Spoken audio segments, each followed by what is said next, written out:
Welcome, everyone. I would like to call this special open meeting of Vesuvius Town Council to order. It is January the 18th, 2016, and 7 p.m. The first thing I'd like to say is that it's nice to see so many people here. I'm glad that you're interested in what's going on in the town, and we appreciate your time. Some people may just be here to observe what's going on. If you would like to be on the speakers list, you need to let Brianne know, our Deputy Corporate Officer up at the front, and sign in.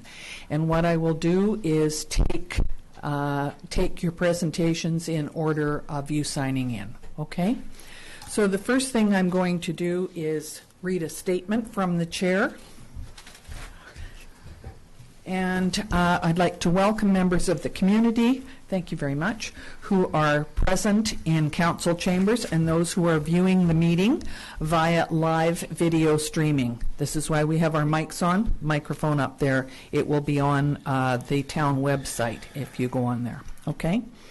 This special open meeting is convened to allow the public to make presentation to council in respect to the Town of Vesuvius 2016 budget process. Every person present shall be given a reasonable opportunity to provide input to the Town of Vesuvius 2016 budget process. No one will be discouraged or prevented from making his views known. However, it is important that you restrict your remarks to matters relative to the budget process and also respect the conduct of the meeting by addressing your comments through the chair. When speaking, please proceed to the microphone and commence your remarks by clearly stating your name and address. If they wish, members of council, and I'm sorry there's just 3 of us here today, you'll have to just hear from the 3 of us. 2 of them are on holiday at this point, and we hope they're having a good time. So members of council may ask you questions following your presentation. However, the function of council at this public meeting is to listen to you and receive your input rather than debate the merits of your presentation. It is requested that presentations by members of the public be limited to a maximum of 5 minutes each. If a person has additional information that he or she is unable to provide within that time frame, he will be given further opportunity to address council once all other interested members of the public have been heard for a first time. Thank you for your cooperation.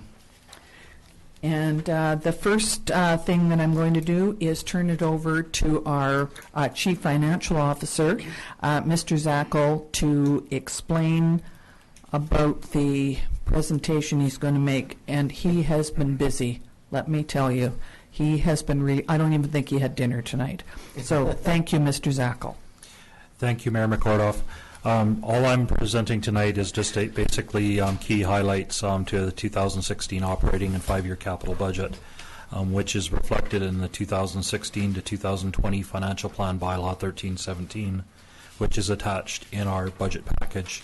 Some of the highlights include a tax increase of 1.97%, garbage and recycling fees an increase of 2%, sewer rates an increase of 2.97%, water rates increasing 6.37%, and the water district water rates are increasing by 5.49%. In our transfers to reserves for 2016, we're transferring $11,500 to the marina. Fire department equipment, we're transferring $28,370. Museum land restoration, $10,000 we're transferring in. Waste recycling initiatives, we're transferring in $10,000. And a water meter reserve fund is being established and set up as at $125,000 for 2016.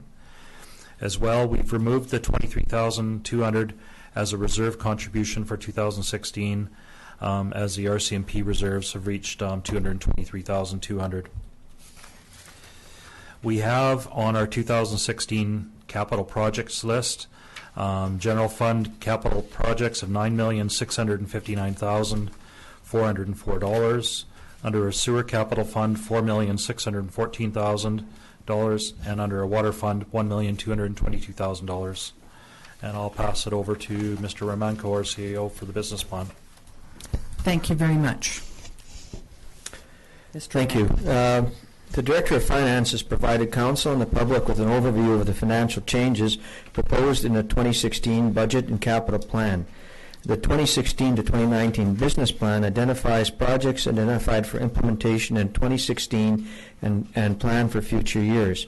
The Business Plan provides transparency to future community investments, resource allocations, projects, and staff activities. The Business Plan must be fluid enough to respond to emerging events in the community and Council direction. The Business Plan will be finalized once the budget is closer to approval. Council approves both the 2016 operating budget, the 5-year capital plan, and the 4-year business plan. I just would like now to, the business plan reinforces the delivery of core services and service levels. The business plan also identifies special projects and investments that Council is considering. I'm taking this opportunity to highlight some of the key activities proposed in this year's budget and business plan. Starting first in the general capital, parks, and enrollment road improvements, we have the completion of 74th Avenue redevelopment from 89th Street to Highway 3, development of residential lots and Richter property, which is the remaining portion of the Fire Hall property, Pioneer Walkway and Main Street sidewalk improvements that will enable greater off-highway bike traffic in the east end of town, a lease purchase of a new backhoe, a top playground at Lions Park and a new playground at the Splash Park, improved park standards at the area we refer to as North Cottonwood Beach, Gyro Park stairway access off of Spartan Drive, Fire Hall construction, Desert Park building improvements, Public Works building upgrades, canal trail upgrades that will see paving and lighting infrastructure from the Trailhead parking lot at 62nd Avenue to Highway number 3, completion of Phase B of Gyro Park. In terms of water and sewer projects, new water supply main, Gyro Park to Holiday Inn, twinning investment for the rural area, Highway number 3 stormwater system design, Fire Hall and Richter property infrastructure, sewer main lift reconstruction subject to grant availability. In the planning area, a business case development for airstrip repurposing for industrial lots, urban forestry plan, water treatment plant design, stormwater management highway number 3 design, and Gyro Park Pier permitting and design.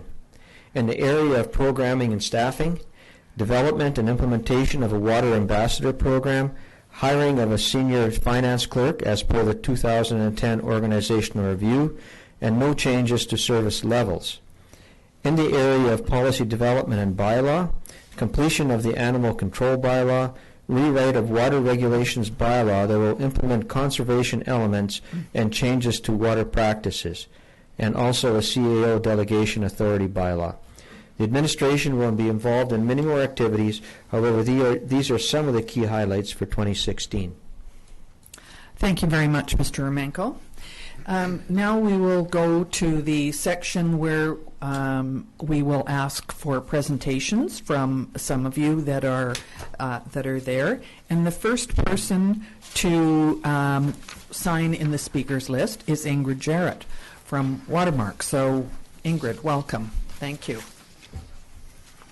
Thank you. Ingrid Jarrett, 15 Park Place, Watermark Beach Resort. That's me. First of all, thank you very much for the opportunity. As somebody that lives and breathes in tourism, but also the community that's both agrarian and traveler-centric, there's a couple of key focuses we'd like to bring to the attention today for everybody. Part of it is that economic growth of what we all contribute to make sure that we have long-term sustainability for our community. One is focus on recycling. We're a resort municipality, and we have travelers from all over the world that certainly are well-versed in recycling, and both from a public walkway perspective and an overall recycling program, we'd like to see some focus and development around that. The pier design and timing around the build, I see that there's some planning in the 2016 budget, and we're certainly pleased to see that. We would love to see it expedited to ensure that it's part of the next phase of Gyro Park. Upgrading in the curb appeal for Main Street through to A&G Foods with planters and benches to continue the lovely look and feel of our downtown core. I think we'd love to see that on the next plan. And after that, we have the Sirius Airport Society initiative, and I believe Glenn Harris will speak to that. Thank you very much. Thank you very much. Council, just one thing that maybe I'll point out is that in our resort municipality program that we have, Downtown Revite, and some of those things that you mentioned are definitely in our 5-year plan. So we do have them. Fantastic. Thanks so much. I could just also add that there's a $6,000 budget project identified for purchasing like Main Street amenities for improvements this year. Okay. So. Okay, is that sort of the planters, benches, that sort of thing? Yeah, yeah. Great, thank you. And also the second phase of the piers moving forward? Yeah. Well, we haven't actually come to that yet, but that's in the books. Yeah. Should also tell you that we have had some local residents donate money, tips. One lady that a hairdresser that I deal with, and each year she has provided some money to upgrade the Christmas decorations. So that is always a welcome, and we appreciate that as well. Thank you. So, anyone have anything else? No. Okay, thank you very much. And next is Glenn Harris, the airport development. Thank you, Glenn. Good evening, and thank you very much. Glenn Harris. My address for local will be 15 Park Place, Watermark Beach Resort. I represent Sirius Shoreline Development, the developers of Watermark, as well as Watermark Hospitality Management, the operators of Watermark, which we also own. I'm also here on behalf of ODES, the Sirius Airport Development Society, as well as a representative from our steering committee, which we participate on with Town Council and with Economic Development. So just want to ensure that this important issue to us, the airport as it exists right now, and also the future expansion, potential expansion of the airport. So I want to make sure it's on the agenda. I see that the repurposing study is on your agenda in the planning section, and I want to make sure that the community as well as council is well aware that we should be examining the benefits of an airport in a community, because I think we've also said in past meetings that once it's gone forever. So we want to make vitally clear that this is an important community asset that we best take seriously and make sure we analyze it properly. So we just want to make sure that we continue on our path of the airport steering committee to do the evaluations business plan that we put forth last year. We'll continue to do this year. Thanks. Thank you. Mr. Emanko, would you like to speak to the business case that we do have in our budget for the airport lands? The other business case, because they have one for, yeah. Okay, so in this year's budget, we've identified $35,000 for a business case in relation to repurposing of the airstrip to industrial lots. This, in part, was Council's direction in relation to ensuring that that there'd be kind of two sides to the story relative to the future of the airstrip. If the business case for the airstrip was focused on development of the airstrip, that we in fact would have good information relative to the future or the potential of what the advantage of developing future lots would be. Does your plan look at the negative economic impact of repurposing the airport, or does it just look at the industrial lot sales and leasing of a repurposing effort? Well, we haven't done the terms of reference yet. Okay. This is just a budgetary process to say, let's identify some funds for this, and that could be an important part of the business case terms of reference. So just to have both sides of the issue, that's all. I think that's fine to have both sides. And again, no disrespect, but I find it interesting that one of the biggest taxpayers in the community, who's been supportive of examining airport expansion, has funded most of the initiatives to date through private donation. A lot of it from ours, and also from our other members of the Sirius Airport Development Society. And here the town is earmarked $35,000 for a study to do just the opposite, whereas all of our efforts are, for the most part, community-based and funded. And we do appreciate what has been done by the airport group. Councillor Campbell. I think we're both at the same spot in the road here, where through the Airport Steering Committee, we're at a point where we need to provide a terms of reference for the study as we choose one of the two firms. Correct. That we've been talking to, and it sounds like we're in the same situation on the potential of repurposing, with creating a terms of reference for that study as well. Perfect. Yeah, I think two opinions is good. We'll just work on the terms of reference. Thank you for your time. Thank you. Thank you. Thank you. Anything else? Thank you, Mr. Harris. We have Trevor Nichols down here, but he's not speaking. He's busy taking notes. He's the press. So he signed up here, but he is from the Sirius Times and the coverage. And so next on our list is Brad Alenko. Thank you, Brad.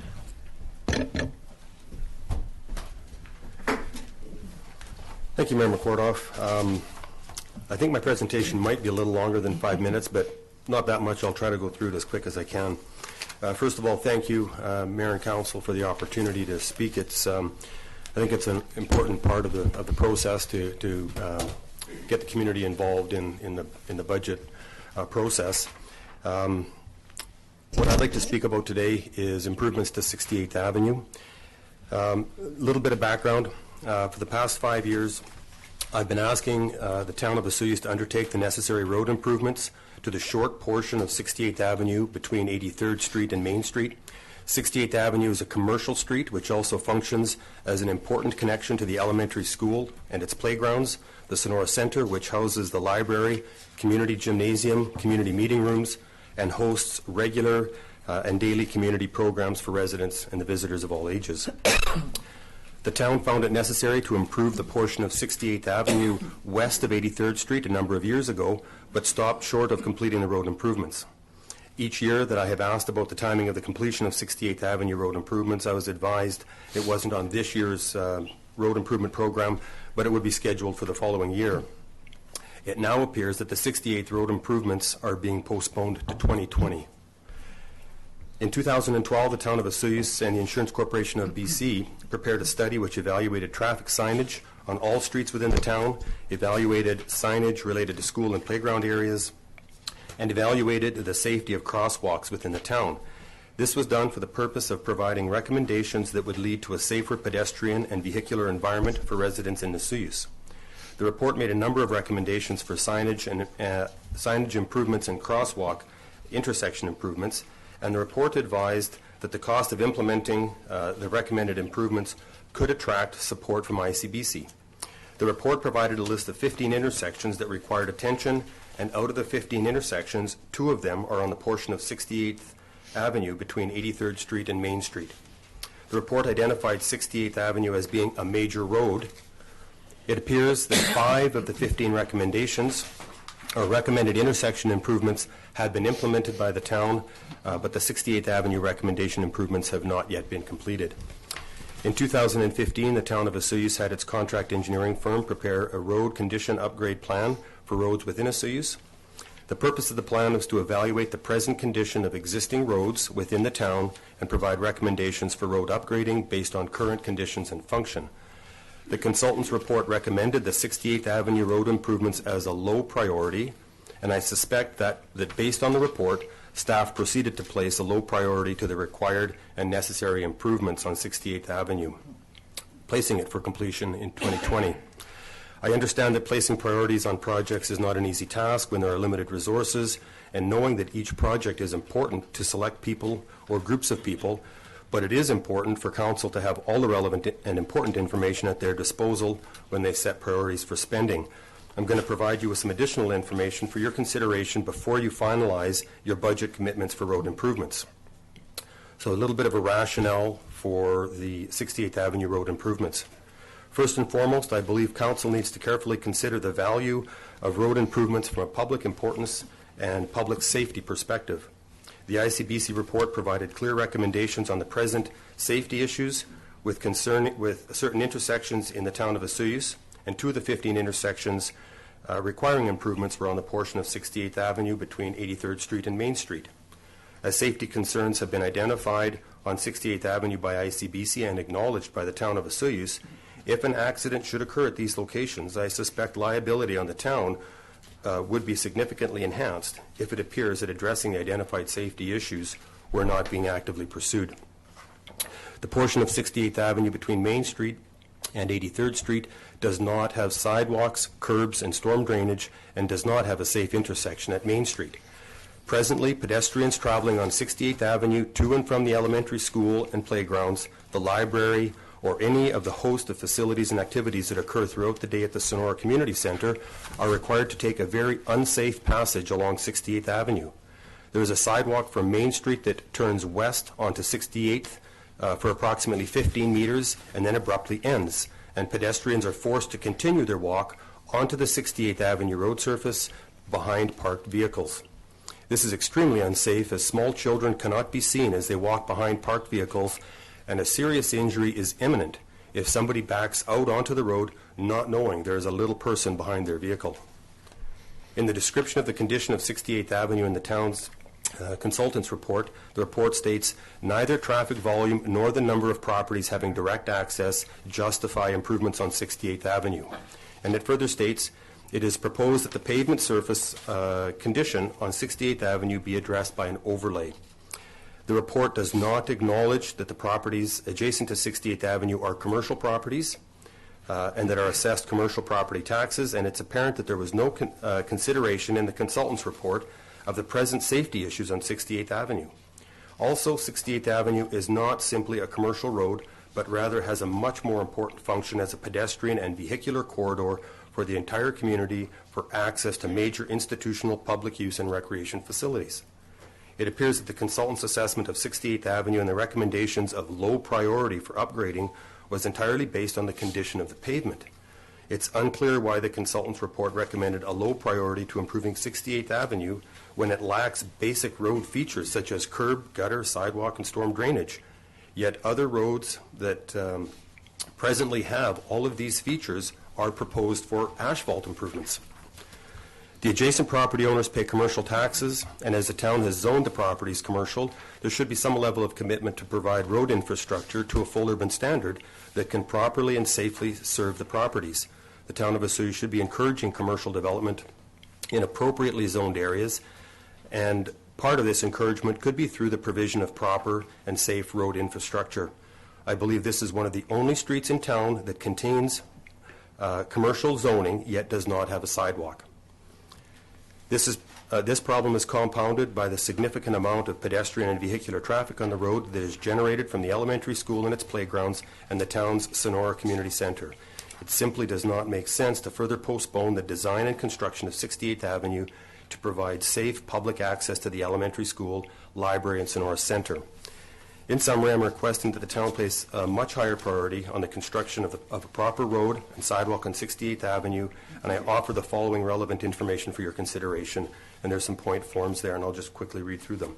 The 2015 Road Condition Assessment and Upgrading Plan prepared by the town's consulting engineer only reviewed the condition of pavement and did not consider other important matters that could influence the importance of reconstructing 68th Avenue. These include the absence of typical road features such as curb and gutter, storm drainage, and most importantly, sidewalk. The consultant's report also does not reveal the community importance of 68th Avenue as a major pedestrian and vehicular connection to public facilities, and does not make any mention of the significant public safety issue with the present condition of the road. The 2012 ICBC/Town of Vesuvius report identified 68th Avenue as a main road and recommended that 68th Avenue intersection and 83rd Street and Main Street be improved due to safety concerns. The Town of Vesuvius has made improvements to address some of the ICBC safety concerns, but the 68th Avenue concerns are not addressed.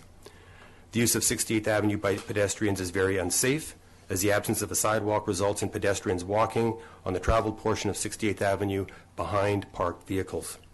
68th Avenue has the potential to create in excess of 30 on-street parking stalls, as it has a very wide right-of-way. This additional parking would serve patrons to commercial businesses on 68th Avenue, as well as tourists to our community. The 68th Avenue commercial property owners pay higher property taxes than residential property owners adjacent to other roads which are currently planned for upgrading in advance of the 68th Avenue improvements.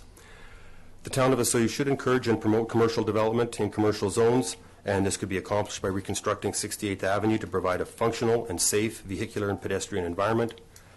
The crosswalk on 68th Avenue at Main Street is the longest crosswalk in the town, and combined with the confusing vehicular movement at the intersection, pedestrian safety is significantly compromised. Knowing about safety issues on public roads and not addressing them could attract liability if an accident does occur as a result of the known safety problem. Providing improvements that enhance public safety should be a critical factor in the town's decision on road improvements. Resurfacing of other roads that are presently designated as having higher priority than 68th Avenue will not improve public safety nearly as much as reconstructing 68th Avenue to include sidewalks. Postponing other road surfacing projects will not create problems, as the roads could certainly be improved another year without compromising public safety or increasing maintenance costs. I believe addressing current known public safety issues on existing roads within the town should have a higher priority than the construction of the Richter property subdivision, which could easily be postponed for a year or two. It simply doesn't seem reasonable for Town Council to consider improving road surfaces on roads which have curbs, gutters, storm drainage, and sidewalks when 68th Avenue is heavily used by the public for access to public facilities, yet does not have the basic road elements, including a sidewalk. And I've included, Madam Mayor and Council, a little bit of information from a few of the documents that I referenced, just for your quick reference. Thank you very much. If you have any Thank you very questions. much. You've done a great deal of research into this issue, and we certainly appreciate all the time that you've spent. You've got a very compelling case here, and we certainly will look at all of these issues for sure. Thank you. Thank you very much. Anybody? No, I applaud the work that went into this and the way it was presented. So thank you very much. Great deal of detail in that, for sure. Thank you. The next is Tony Zelko. I'm ready to dance. And I'm not sure what, he didn't say what subject he was speaking on, but we'll let you tell I didn't us. say nothing, but first of all, I will my regards to our mayor, councillors and staff, and to all of you. My name is Tony Zelko. I am old-timer here. Sometimes people would say old-timer, but that's not true. However, why I am here regard to that 68th Avenue and 83rd Street. My building is right there in the corner. When it was 2004, I put up that building. And then I paid for my permit and everything. It was everything fine. After that, they asked for additional money. They says, you need to pay us extra $1,500. I says, why? Oh, the answer was, those $1,500, they go towards the sidewalk and road. I said, that's fine. And I said, Do you have any idea when you will pave our road, 68th Avenue, and when you're going to build our sidewalk? Oh, pretty soon, in the future. However, I am waiting for that miracle moment now for 11 years. And I haven't seen any improvement there. Not at all. I'm very disappointed. I would urge our new council to do something about that. You know, don't let me wait another 11 years. Yeah. Furthermore, it just happened last July, sometime middle of July, there was a bunch of people.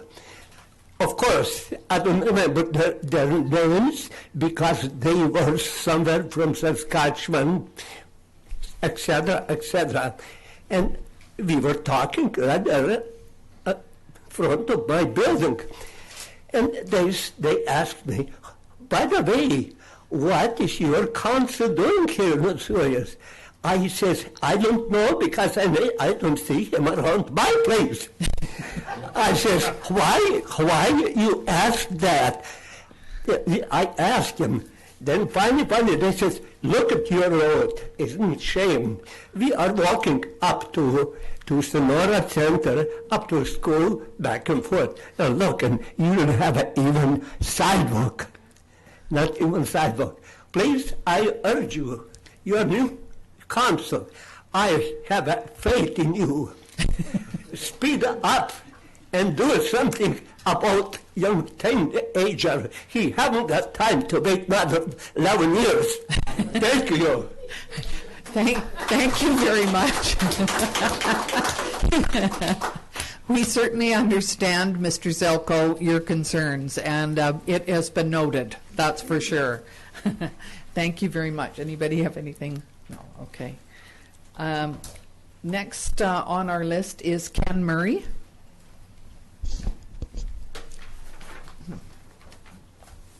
Can you throw that presentation onto their screens and big one, or not? That's it. Okay. I assume that you've got copies of the presentation there. Alrighty. Thank you, Madam Mayor and councillors and ladies and gentlemen. I wanted to speak to you tonight about a number of unsafe and or illegal driving practices that we have unfortunately getting more rampant here in town. They range from left turns around existing traffic islands through driving the wrong way down a one-way street, through to unsafe passing on the right in intersections and crosswalks. It's unsafe, obviously, for drivers, but more importantly for the pedestrians and cyclists that we're trying to attract downtown here, and the conflicts are going to increase as the population grows, tourism hopefully grows along with it, and I'm recommending that a number of passive measures that can be taken to control some of these maneuvers by way of additional signage, traffic barriers, and the like. I have been working on this for some time, and a year and a half ago spoke with then Sergeant Kevin Schur, who was the area commander at the time, got his valuable input and concurrence with these things, and in pushing them forward over the last few months, I was advised by town staff that some of this stuff would have to kind of await downtown revitalization because it involves some intersection improvements and medians and so forth on Main Street, and that's fine. What I want to talk about tonight is the rest of the stuff that's outside the downtown core. They all are either on Highway 3 or on Highway 97. We need Ministry of Transport input and probably some funding. They all, however, are fortunately very, very low cost to the extent of the town's exposure. Firstly, illegal left turns around existing traffic islands.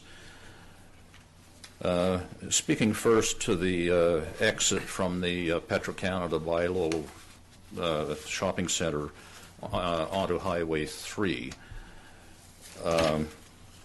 we need some signs to encourage people to make that right turn from the egress of the parking lot eastbound onto Highway 3 by way of a right turn only sign and perhaps a no left turn sign on the traffic island as indicated in the submission that I've sent you.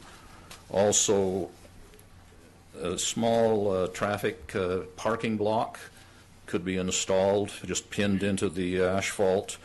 It's a little difficult to see in that photo, but it's that yellow-colored strip, painted yellow, sort of extending the wing of the traffic island a little bit to encourage people to turn right. I personally had a near head-on with somebody that was coming in that way into the shopping center one time. The next picture illustrates that same intersection, but from the viewpoint of westbound Highway 3.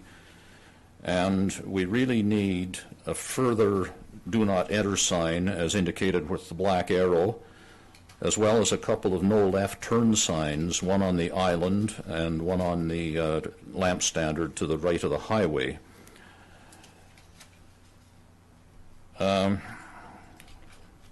Moving on to the other intersection exiting the Bilo, this would be Eagle Court at Highway 97.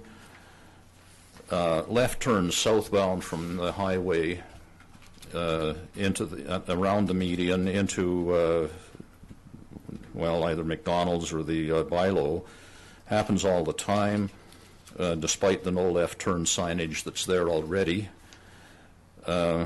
We need to put a no left turn sign right on the island, as indicated. You'll note that the one on the lamp standard is a way over to the right, it's high up, and when people are trying to figure out how to make that illegal turn, they're not looking at where the existing sign is.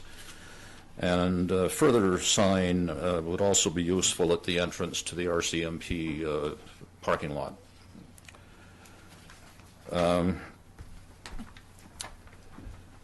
I have seen some clown with a fifth wheel trying to make that left turn maneuver, and he managed to block both directions of the highway. And you know, something that is an ongoing nuisance. Wrong direction on one-way street, and I think that Mr. Olenko would probably support this. Happens continually on 68th Avenue going past the Sonora Center, the library, and the elementary school. And I assume that that thing was designated one-way eastbound for the safety of the school children primarily, as well as the people attending the Sonora Center. There is an existing do not enter sign on the northwest corner of the curb. I've been trying to get some kind of barrier put in there since 2008, and all I ended up with was getting a slightly bigger sign, which the school kids occasionally turn so that it faces someplace other than down the street. What we need there is one or two of those large traffic barriers that are used usually in medians and the like, that stand about the height of one of these tables, and they're about 6-7 feet long, right out on the street, so that the westbound traffic on 68 gets the message there's a barrier there, and move the do not enter sign over there as well. That's a safety issue. And Mr. Olenko had spoken to that at some considerable length. Finally, passing on the right in crosswalks or at intersections outside of downtown.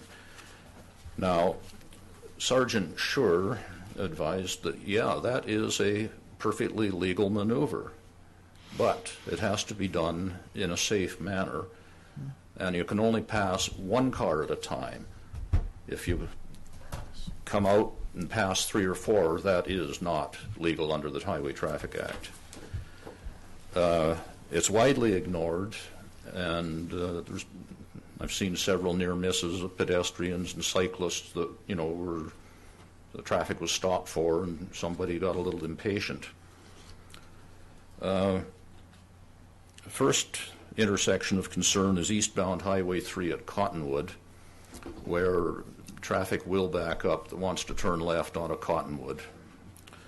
And the road there is wide enough that a fairly long east to northbound left turn bay could be painted on there, and actually, for that matter, a westbound turning bay as well, and paint the curbs yellow for 75 meters either side of the intersection, have no parking there so that through traffic could go in the curb lane. Even in tourist season, there is minimal parking within 75 to 90 meters of that intersection. Most of it on the highway is further west toward the hotels, and obviously along the south side of the highway by Pioneer Walkway and so forth. And as I say, that's from a decade of personal observation. Even during the summer, there is not a lot of parking close to that intersection. Finally, and this is possibly one of the most critical safety issues, and it pertains to the westbound Highway 3, just past the bridge, past vehicles that are want to turn left on a Kingfisher.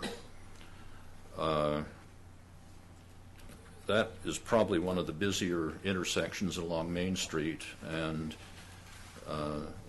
when people pull out and pass in the no parking zone through the crosswalk, well, it's a tragedy waiting to happen, and I'm surprised there haven't really been more issues than there have been.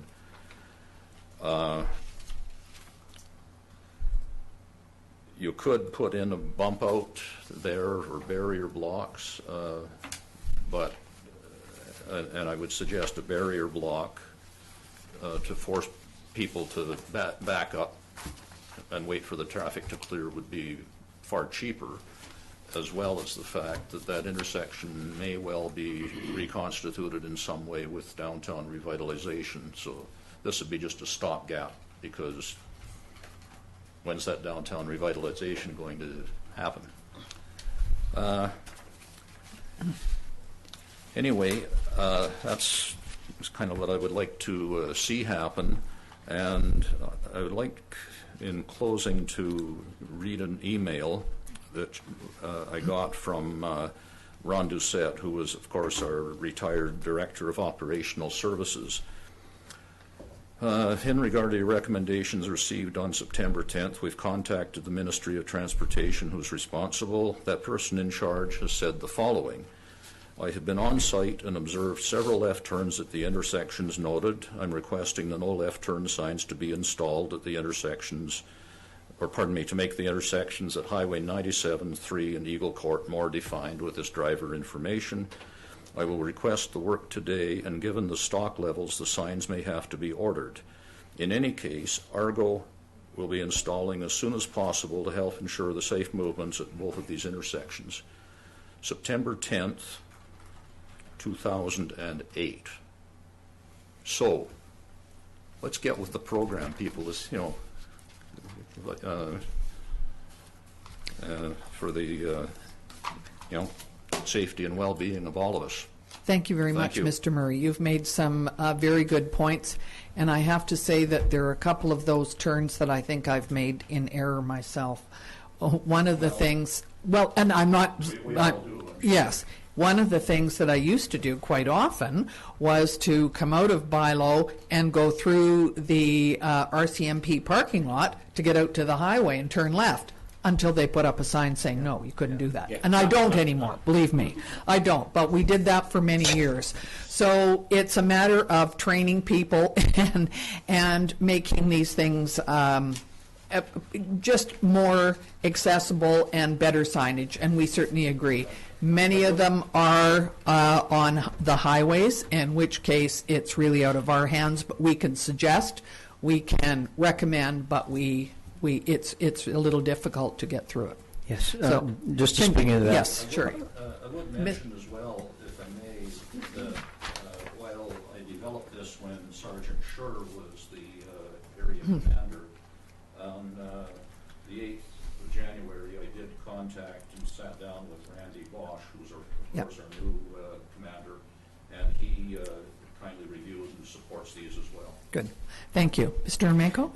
Just and that the comment here was that they require ministry input. Well, all access and egress and traffic flow regulation is a highway's responsibility on the highway. So more than that, they have to approve it with their traffic. What do they call them? Traffic assessment people, Yeah. and then they have to. We can't put up a traffic regulatory sign on the highway. Yeah.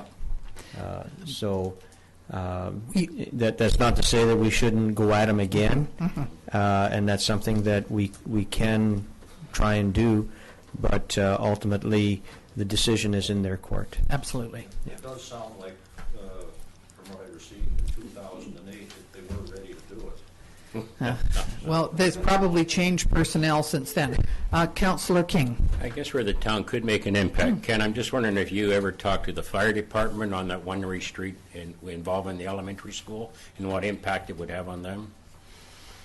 We could certainly bring it up with the fire department and see what they think. But, you know, those big red trucks with sirens blazing, I don't think it'd be an issue Well, if they decided to go the other way. thank you. We'll note that and make a point of checking with them.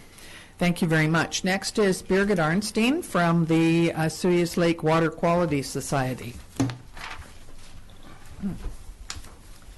Good evening, Your Worship and councillors. My name is Birgit Arnstein, address 8019 Vedette Drive. And yes, I'm with the Sirius Lake Water Quality Society. Thank you for allowing me to speak tonight. I'm going to have to read this. I timed it, and if I read it, I'll get it done in 5 minutes. Okay.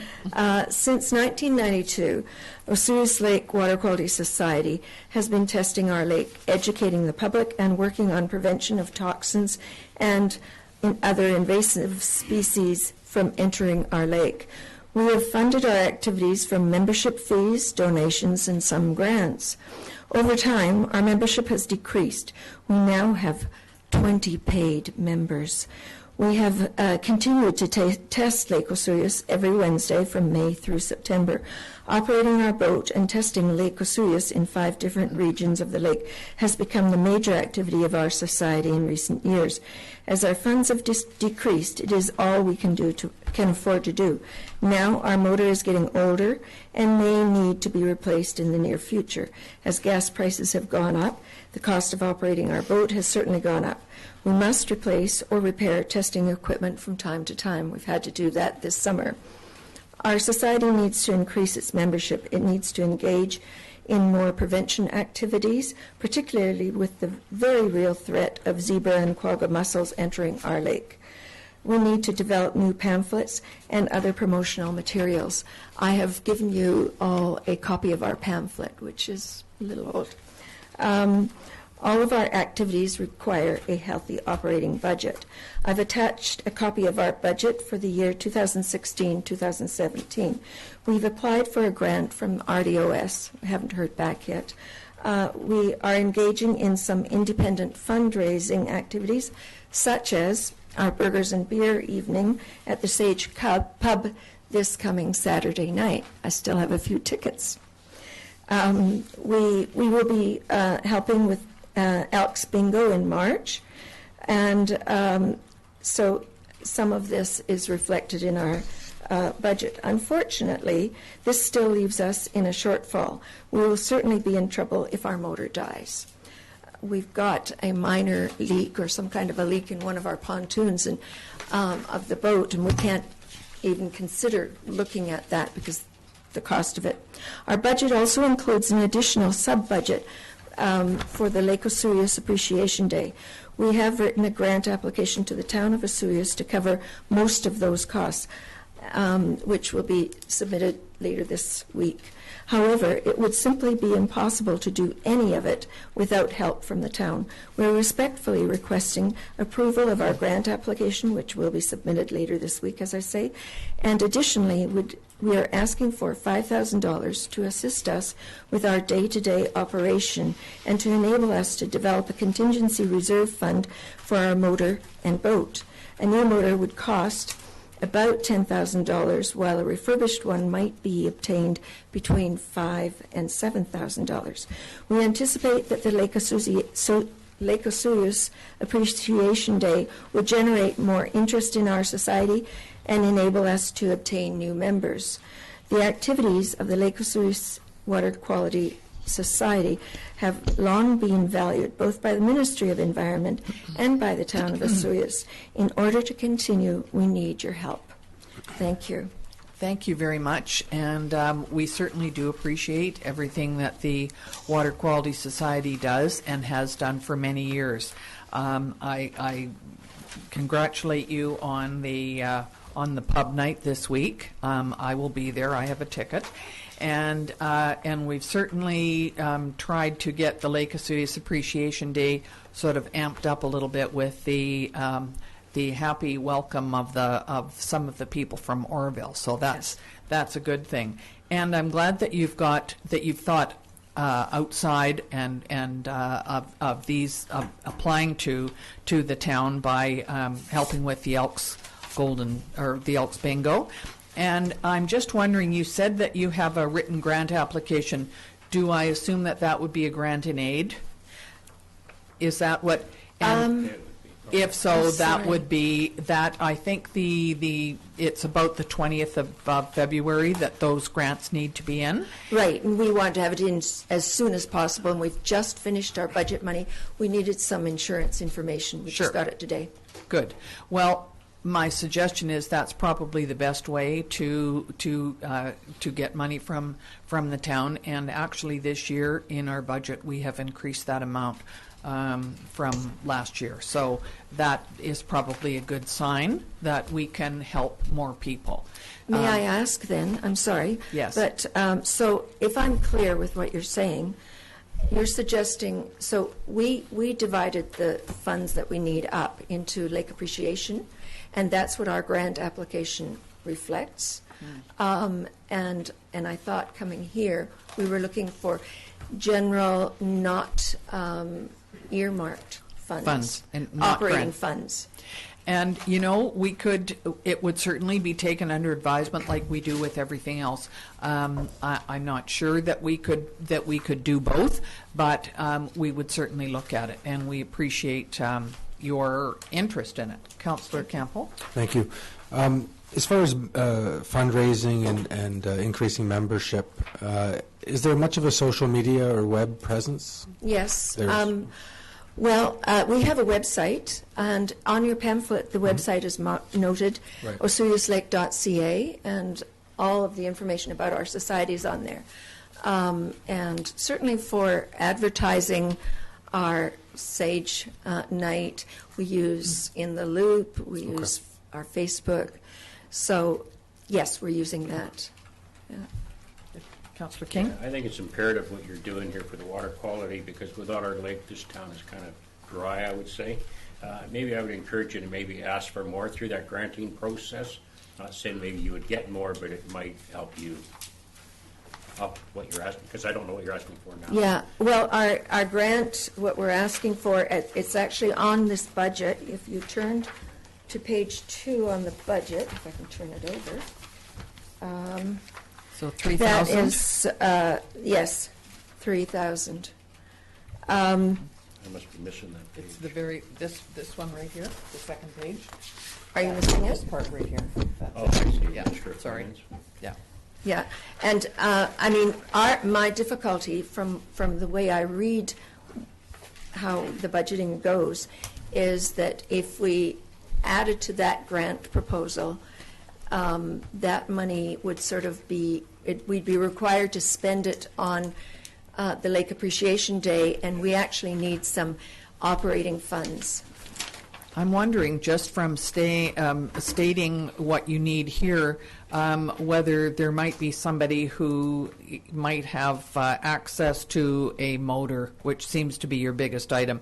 And I'm just thinking that, it's worth having it out there and just seeing if somebody might be able to help you with that. I have no idea, but you can't, it doesn't hurt to advertise it and bring it out there and ask. Okay. So thank you very much. Thank you very much. And thank you for putting together this presentation for us.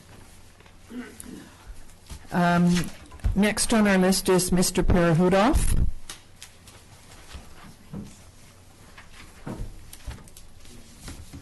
Hello. Thanks for joining. David Parahudoff of 2606 Lakeshore Drive now. We have a full-time residence. As you know, we've been in negotiations privately trying to do something with the Richter property. I'm here for a different reason. We've been trying, but it's still part of the Richter deal, but that we'll be discussing, I think, in council on February 1st. I've been trying to bring affordable near-market housing to the town of Osoyoos for 6 months. I need to move forward with something. Okay, and I want to move forward with something on the Southeast Meadowlark plan. Okay, research shows that the town of Osoyoos has spent several $100,000 over the last 10 years trying to have affordable near-market units. Okay, since they started, since 2009, Oliver and Osoyoos teamed up to produce the Housing Backgrounder report. Since that report, Oliver has 29 near-market units, Osoyoos 0. Okay. March 2010, the Town of Osoyoos Policy Manual, Affordable Housing Policy, states, and they have an affordable housing initiative. In that initiative, it lays out a guideline with stuff that I'd love you guys to supply me with if I can do affordable housing. Okay. The number one keynote in the March 2010 Town of Osoyoos Policy Manual is the development of the Southeast Meadowlark Plan. The Affordable Housing Strategy prepared for the town of Osoyoos November 2009, updated June 2010. This report was completed by Cityscape of Vancouver. I don't know how much this report costs, but it's a phenomenal report, and it's done so well. In this report, they went and did a survey. In that survey, 75% of the residents of Osoyoos that were polled said that they felt young adults and families with young children are moving out of this area because of no affordable housing. 76% of the people that were polled said it's very important, or if not the number one issue in the area. The town of Osoyoos issued the Southeast Meadowlark Plan Implementation Project, November 2011. In that plan, it took 40 acres of the town area under Mr. Slater, and he wanted 270 residential units, 40, which would be affordable near-market housing. In 2014, your annual report, the Southeast Meadowlark Area Plan was the number one thing to be addressed for planning. Requests for interest went out. Nobody responded. The Affordable Housing Authority was supposed to be commenced, with work commenced on terms of reference for Housing Authority to target affordable housing units to qualified recipients, with priority on housing moderate income younger families. And speaking with the city, or the town, I have no records of anything that's ever transpired. There's no records of any authority. There's no records of anything. 2015 to 2018 business plan. Planning. Number one thing's the Richter property. Planning and development. Number one, the Southeast Meadowlark Plan. Number two, Gyro Park landscaping, which is completed. Number three, the fire hall construction, which is completed. Number four, Affordable Housing Authority, which I don't think has been addressed by the town yet. The RFP that was sent out for the Richter property said that we would be setting aside 15% of the units for near-market affordable housing with financial incentives by the town. I'm here to ask the town to confirm, first of all, the bylaw 1203-12-2013, section 364, which states that on the Richter, not on the Richter property, on the Southeast Meadowlark Plan, development costs and building permit fees may be waived. What I have right now is I have a developer, I have funding to build 35 affordable housing units. All I'm asking for the town is to do what they've said in the Southeast Meadowlark Plan and waive those fees and in addition, give us $7,500 per unit in subsistence. For that much money, I can raise $30,000 for every $7,500 you give me to build affordable housing under the Section 905 of the Section 905 of the Building Act. This was what was in the Richter property. I am in serious negotiations and want to do the Richter project. I dream on doing the Richter project, but I need to move forward. I have money sitting there. We're ready to go, and we're ready to build 35 units.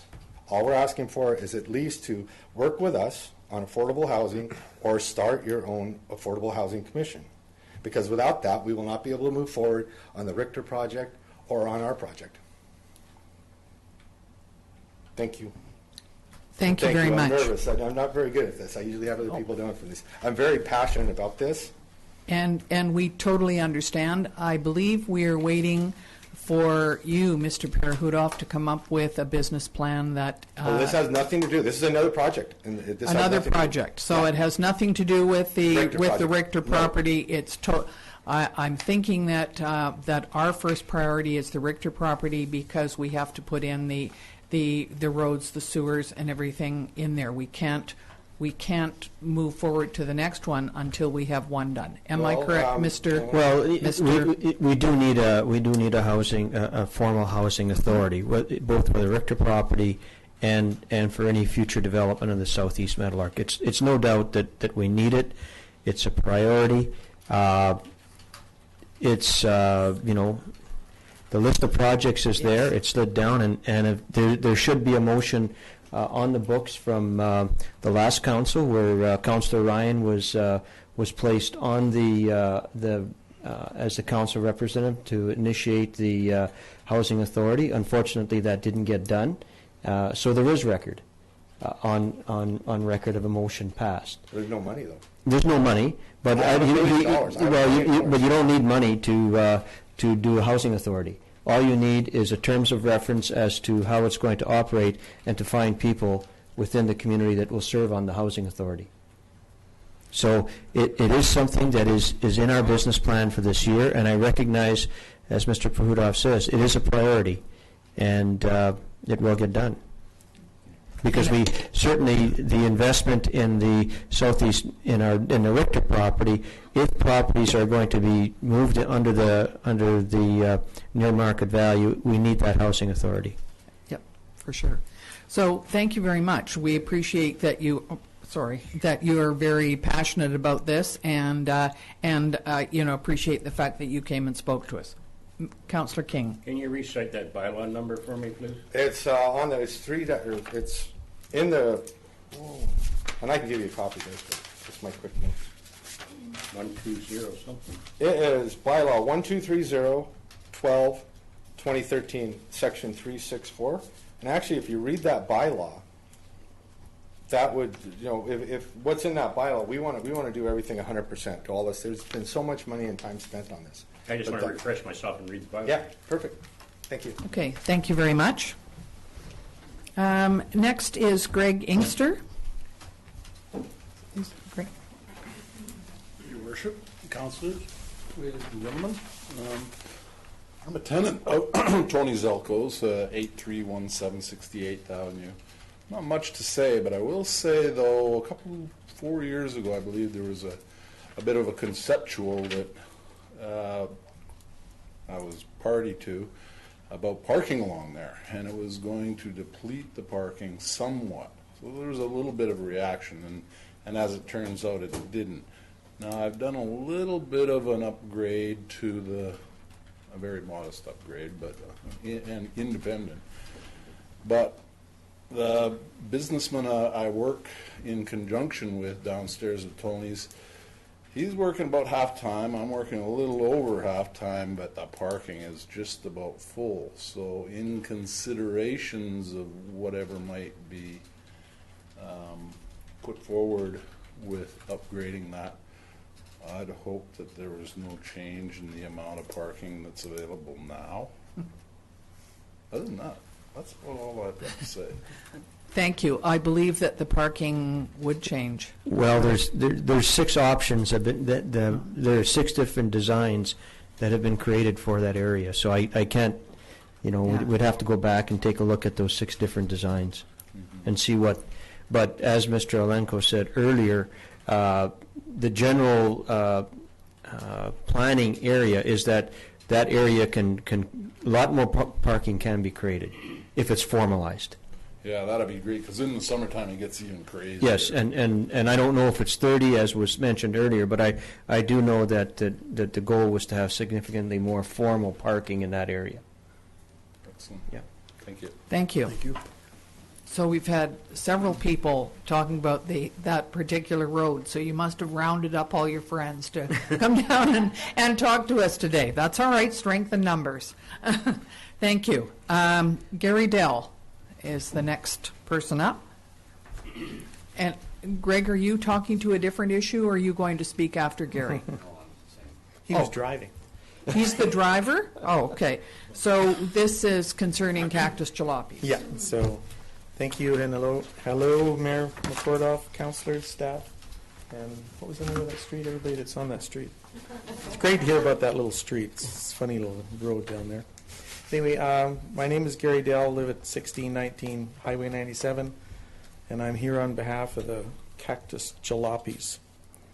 2016, the Cactus Jalopys Desert Wine Tour event will be Friday, June 3rd, Saturday, June 4th, and we're combining that with wine country racing, drag racing on Sunday, June the 5th at the airport. So just a little bit of what's going on. Friday, we get together with Oliver Sirius Winery Association, winery tours. We have an open house up at JF Customs and a welcome reception for everybody that's coming to town. Saturday, 9 to 4, down at Gyro Beach, we have our show and shine. And that's kind of a full afternoon, from ladies' poker walks to last year I think we organized it was Land and Sea. They had a wine shuttle to take people up and do a little bit of a wine tour. And Sunday, of course, our drag racing.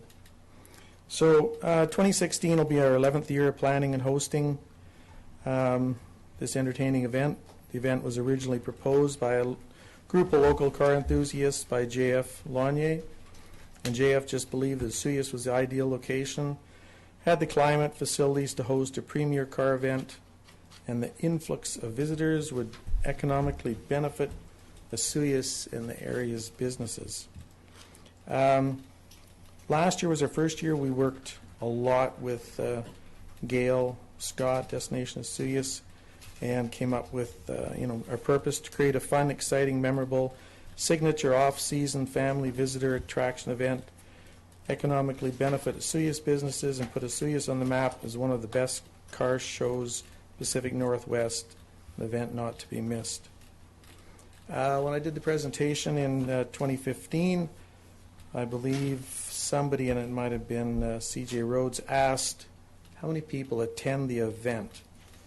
And I think I probably said around 1,500 people. Anyway, working with Gail last year, assisted in preparing a 5-year plan, and based on the present history of our event, investigating the other well-known car shows, draw several thousand people over a weekend. One of Gail's requirements was that we just establish actual overall attendance, like how many people actually come for the Saturday show and shine. And to do this, she printed up about 5,000 toonie-sized little decals that said, Sirius's warmest welcome or something. And by the time the event was over, we had given out over 4,000 of those little stickers. And Royalty and Destination of Sirius sort of gave them out, and it was just sort of one of those, excuse me, do you have your little sticker? And so I guess that really just surprised certainly the club, and it just set where we are for people who attend. So it kind of changed our 5-year plan from saying we were going to attract, I think, 1,500 people this year to saying this year we'd like to attract 6,000 people. We'll increase it 20%. Last year, as you know, it's a free event. The public doesn't pay to come down and watch. But last year, JF proposed that we contact Asuya Secondary School, dry grad, and enter discussions with them if they would like to set up what we call the 4 entry points to Gyro Park, just basically a donation tables, and just say who they were, and that if anybody coming to the car show was willing to contribute, they would appreciate it. And at the end of the day, I guess, again, to our amazement, the dry grad collected over $3,800 from people just walking in to see the show. The one that surprised me a bit was at the gate in front of Watermark. Talked to one of the kids, and they'd collected $1,500 just on people walking down the actual path in front of Watermark. So plans are underway, of course, this year with the dry grad again to man the booths, and we're going to demand maybe a little more work out of them for the money they got.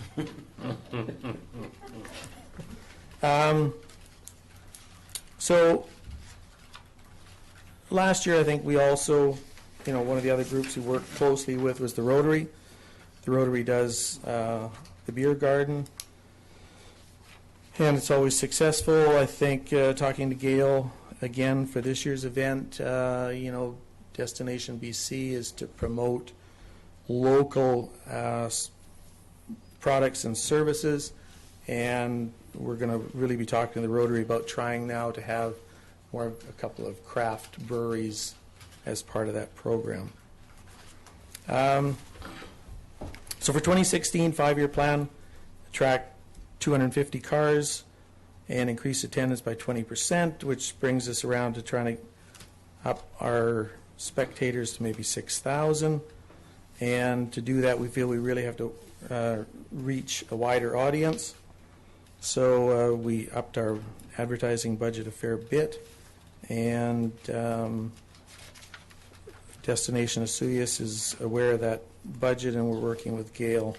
So we're placing an ad for the event in the 2016 official Asuya Visitors Guide, which I think 80,000 copies get printed and distributed. We're going to play some ads, I think, probably to collect for the cars to show up in the Canadian Hot Rods, and we're just discussing extended radio coverage for the event. And really something that was what I came about last year is the event that's really unique to our car show and does bring a lot of people is the extreme jumping and stunt riding show. And so it's free show to the public every 30 minutes, and it costs us around $5,000 to put that on. So right now, it's back to Gail. We're working with Gail for a sponsorship package. Gail's put a fair bit of work in for us and contacting people on our behalf for actual major sponsorship for our event. However, in 2016, for us to be successful and carry on with the motorcycle show, we are requesting from the town of Asuya $5,000 to cover that motorcycle show. And that is our presentation. Thank you. Council. Do I understand you are asking for 5, but on here it says 9? That was my question. Okay. Have the same question. Sentence says 9. Okay, we'll go with the 9. Why I don't not? have a problem with that. I did send in to Mr. Romanko a revised budget, which I do have here, which shows the town of Asuya for $5,000 and request to Destination Asuya of $5,000. So we're at 10 now. Well, yes. You keep changing your This figure. almost feels like an auction, Gary. The amount to the town is 5. Okay, because we Oh. don't have that up. And It yeah, it says 9 on here on my budget that you've got. says 5, okay. Yes. So I will leave this here. I did submit Okay. the revised budget. The discussion really, Destination Sirius is based on discussions we've had with Gail. Okay. Councillor It's Campbell. Okay, thanks, Gary. As you know, I'm a fan of the show, and I take my hat off for the amount of work that's gone in and the amount of hours that go in to making this happen. I still think, not talking 2016, but further down the road, you've built this event to a point, and with the name of JF Lanier and what he's accomplished in the last couple of years, I think that there's a huge opportunity for major corporate sponsorship to take this thing to a whole new level down the road. But I think it's amazing what you guys have done up to this point. Thank you. Yeah, you've certainly been extremely successful, and it seems to increase every year. Obviously, you've looked at the number of cars that you can actually physically house down there, so that is your preferred area, not Desert Park, which had been suggested at one point.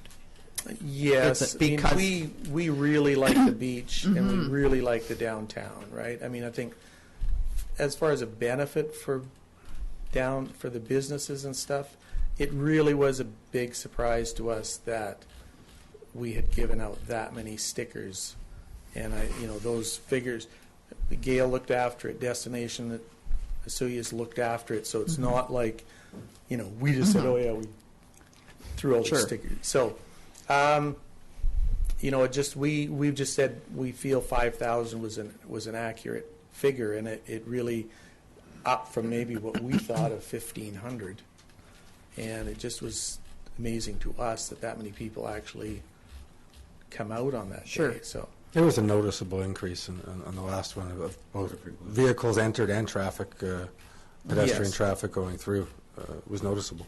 So, but back last year, we actually parked a fair number of cars down the walkway, almost down towards the sailing beach, and there's a lot of area still down there to accommodate cars. You can accommodate. Yeah, and that area worked well. And of course, I mean, we really have to say to the town, I mean, the improvements to Gyro Beach last year were great. And there's more coming before. So, yeah. Mr. Manco, they are being careful that they're not parking on top of any of our water sprinklers, right? They've got a map of that, so they know what to. They're marked. Earmarked. Councillor King. Yeah, one last question. Thank you, Madam Mayor. Did you have any feedback from White Sands there as you expanded your cars down? I think it was great you had more cars. I'm just curious if you had any Complaints. pros or cons. Anybody say anything? I've not heard one comment. Okay, that's excellent. Okay. No, I mean, really, it's very quiet. I mean, there's not. Yeah, no, really blowing up cars in front of their building is always quiet, Gary. So. Well, thank you very much. And I would just like to thank all of the people who made presentations today. It's always gratifying to know that people are sort of paying attention and that are interested in what's going on in the town and are willing to come up with some good ideas about how we can spend your money. That's what it amounts to, isn't it? So that's the end of my list that I have here. So I thank you all. I'm correct, am I not? That's it? Oh, pardon me, Greg. Are you just the driver? You're not the speaker. Okay, that's what I thought. Good. Okay, thank you all very much, and I will have a motion to adjourn this special meeting. Thank you. Campbell, King. And thank you, everyone.